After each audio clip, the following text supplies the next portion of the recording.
Good morning, girls. Today we will review Unit 8. What is the meaning of weathering? It's the process of rock breaking apart. Weathering causes the rocks to break down, and then the erosion will carry this broken down rocks and move it till it is deposited down here. Okay, in another process called deposition.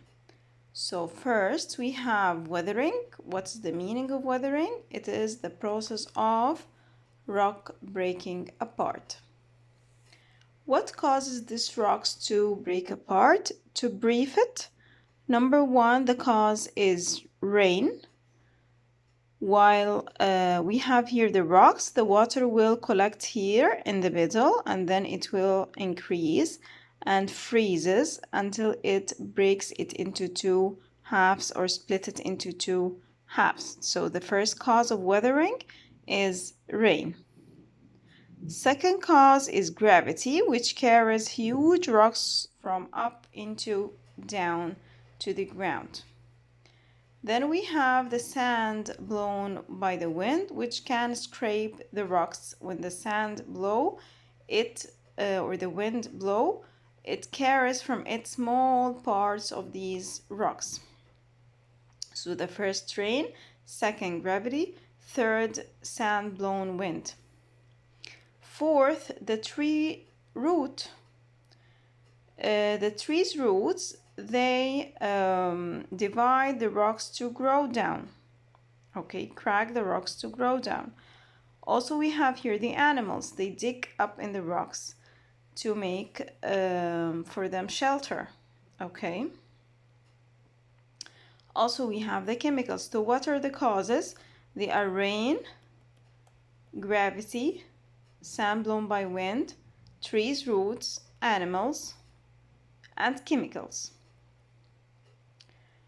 Weathering, erosion, and deposition. This is the three processes. First, there is rain, which breaks down the rocks, or ice, which later on will break the rocks.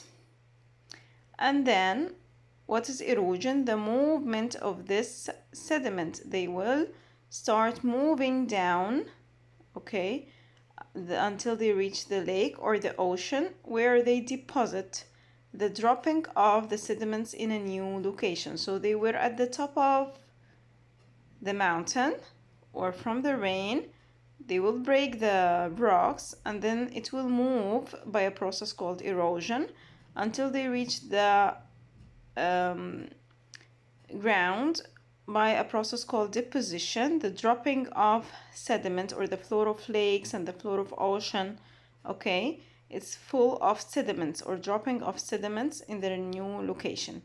When this process occur or the deposition occur or the dropping of sediment occur, this makes sand dunes or delta or formation of islands.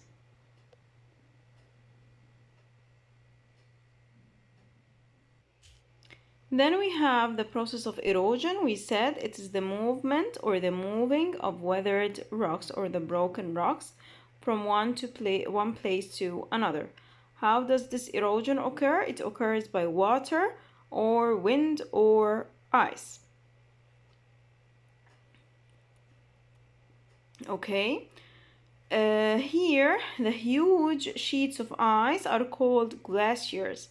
They move by erosion. We will not talk or no need for all these details. Just know that the glaciers, they move by the process of erosion until they drop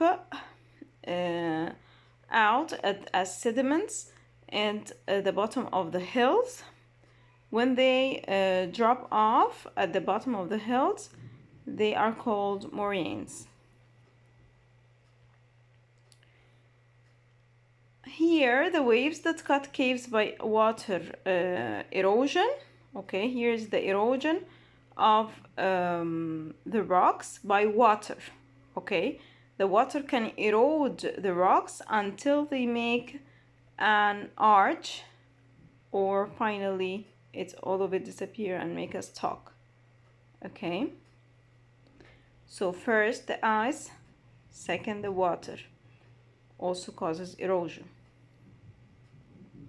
Here also the rivers, when they cause erosion, they make canyons, which is a gorge between two cliffs of rock. This gorge between the two rock cliffs is called canyons. Then we have the third cause, which is the erosion by wind.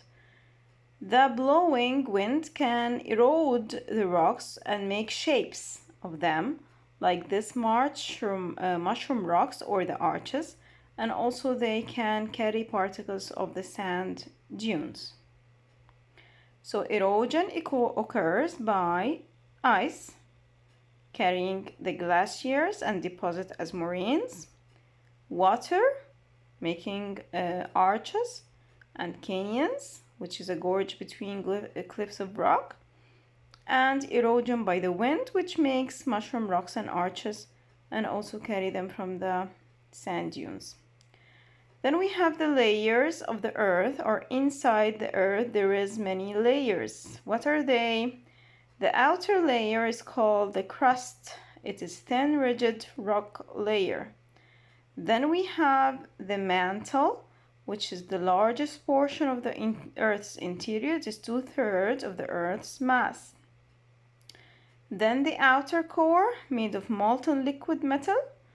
Then the inner core, made of solid iron and nickel. Okay, the metal core makes about 1/3 of the Earth's mass and is extremely hot. What is the largest portion of the Earth's layers? It is the mantle. But what is the densest? Yes, the core. Then we have the plate tectonics. What is the meaning of plate tectonics? Plate tectonics, they are pieces of the crust, or the crust of the earth is divided into pieces called plates that fit together like a jigsaw puzzle. The theory of this plate tectonics is that they are moving, they change the earth's surface from continents and oceans. Then we have the plate boundaries. When the plate moves, or this tectonics move, they can interact in several ways, or 3 different moving types of plates, which is moving apart, like here, it's called divergent, or moving together, which is called convergent. One will go down and one will go above it, or moving slide past each other, like this one. Plate boundaries that move together, or the convergent, they move towards each others. If both of them are continents, or this means both of them are land, there is no water, so they will form mountains or push up mountains. Okay? If both of them are continents, they will push up mountains. If both of them were oceans, what will happen? One will slide down and the one will slide above it, making volcano and oceanic trench. If one is ocean and the other is continent, they will make the 3 of them: mountains, volcanoes, and oceanic trench. Okay, so the convergent, if both of them are continent, they will make mountains or push up mountains. If both of them are oceans, they will make volcano and trench.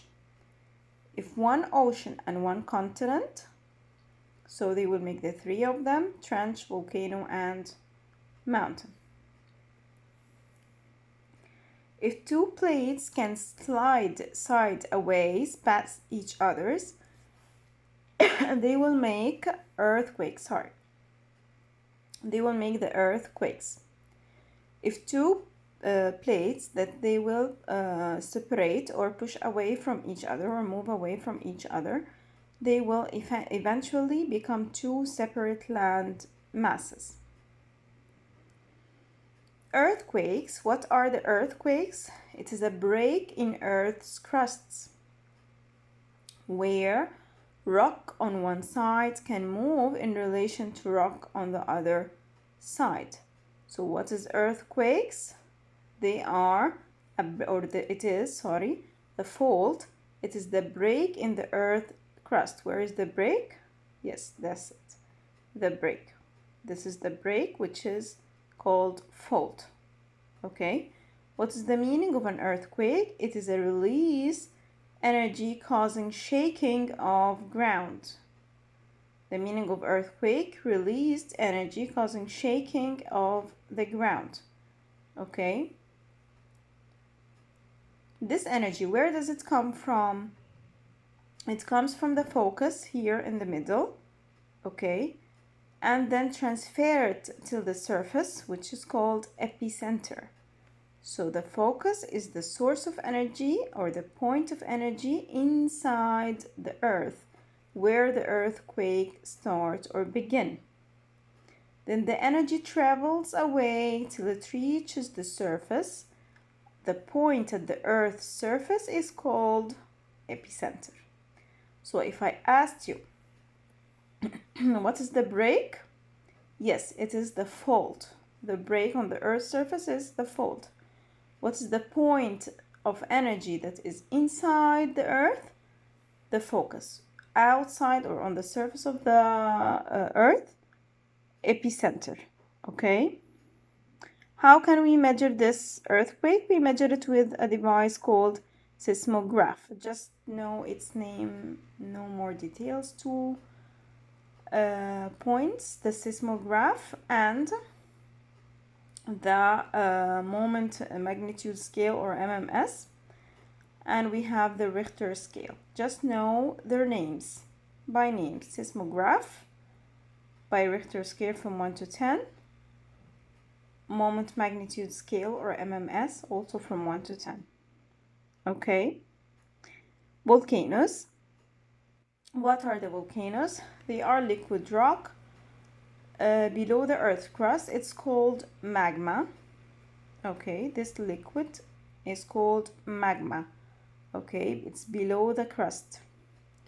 At the boundaries where the plates are either moving toward each other or pulling away, the volcano occurs. What is the volcano? It's an opening that allows this magma to come or to reach the surface of the earth.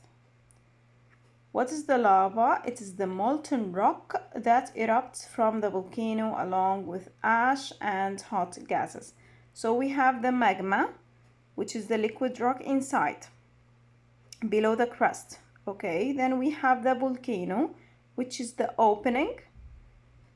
Then we have the lava, which is the rocks that will come out and move on both sides of the volcano. Okay, the molten rocks. We have 3 types of volcanoes: composite, cinder or cinder cone, and shield. Okay, the composite alternating, let us start with the shield. The shield is non-explosive lava. It's not explosive. It will not fly from it like this. It is just moving lava on both sides of the mountain or the volcanic mountain. Broad sheets of lava steadily build up to form the wide, low shape of the warrior shield. So that's why we call it shield. It is non-explosive. What about the cinder cone? It is explosive. The lava will explode into the air and quickly hardens. The fragments fall and collect to form the volcano's steep shape. The lava will fly and make both sides, and the fragments of the rocks will fly also, and they will erode this 2 sides of the volcano, make it steep like this. The composite, it is made of both of them, alternating types, explosive and non-explosive. The explosive makes the steeper slope, and the liquid lava cement the fragments in place. So it has both of them, the lava and the steep slope. I hope everything is easy. If you have any question, please send it for us. Thank you girls so much.